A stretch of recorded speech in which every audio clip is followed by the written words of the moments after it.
1 p.m. Assalamu alaikum. This is Radio Pakistan. The news read by Daman Zaman. The headlines. The president is in Baku to attend the Non-Aligned Movement Summit. The Special Assistant on Information and Broadcasting says a bright and progressive face of Naya Pakistan is emerging in the world. The Hurriyat leaders and members of the civil society held a protest walk in Islamabad today to express solidarity with the people of occupied Kashmir. The British Prime Minister has called for general elections in December to break the impasse in leaving the European Union. And now the news in detail. The President, Dr. Arif Alvi, has arrived in Baku to attend the Non-Aligned Movement Summit. The Deputy Prime Minister of Azerbaijan, Ali Akhmadov, received the President at the airport.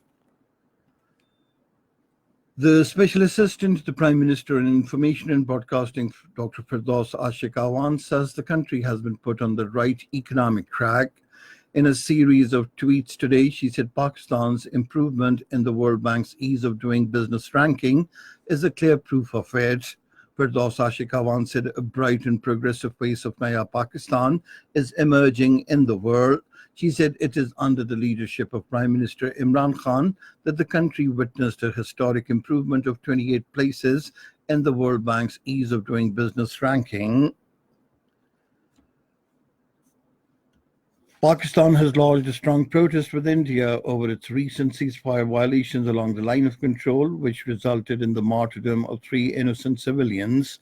The Director General South Asia and SAARC, Dr. Mohammad Faisal, summoned the Indian Deputy High Commissioner Gaurav Ahluwalia to the Foreign Office in Islamabad today and condemned the unprovoked ceasefire violations by the Indian occupation forces in Shahkot and Quiratta sectors. The advisor to the Prime Minister on Commerce, Investment, Industries and Textiles, Abdul Razak Dawood, says the government is formulating a policy for textiles and it is in the refining stage. Talking to a private news channel, he said Chinese companies have started construction work on business centers in Lahore and Faisalabad.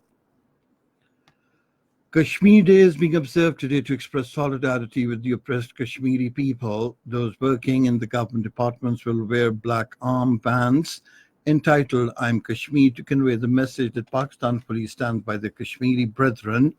Hurriyat leaders in the civil society will hold a protest walk in the federal capital to draw world attention towards the continuous Indian lockdown and communications blockade in the held territory. The Ministry of Information Technology and Communications, in collaboration with the Pakistan National Council of the Arts, is also holding an art exhibition on solidarity with Kashmir at the Pakistan National Council of the Arts. Hurriyat leaders, school children and civil society held a protest walk in Islamabad today to express solidarity with the people of occupied Kashmir.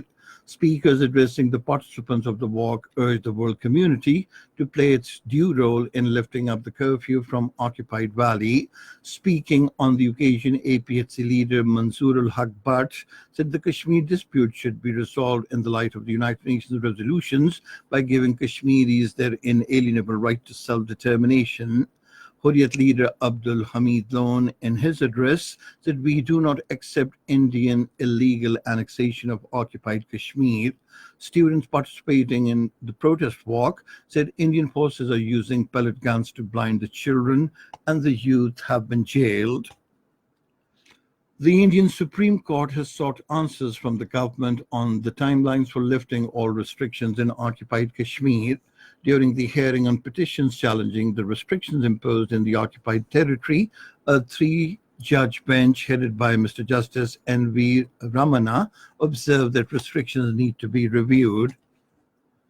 The British Prime Minister Boris Johnson has called for general elections in December this year to break the impasse faced by Britain in leaving the European Union. In a letter to the leader of the opposition, Jeremy Corbyn, he said he will not meet the deadline to leave the European Union next week.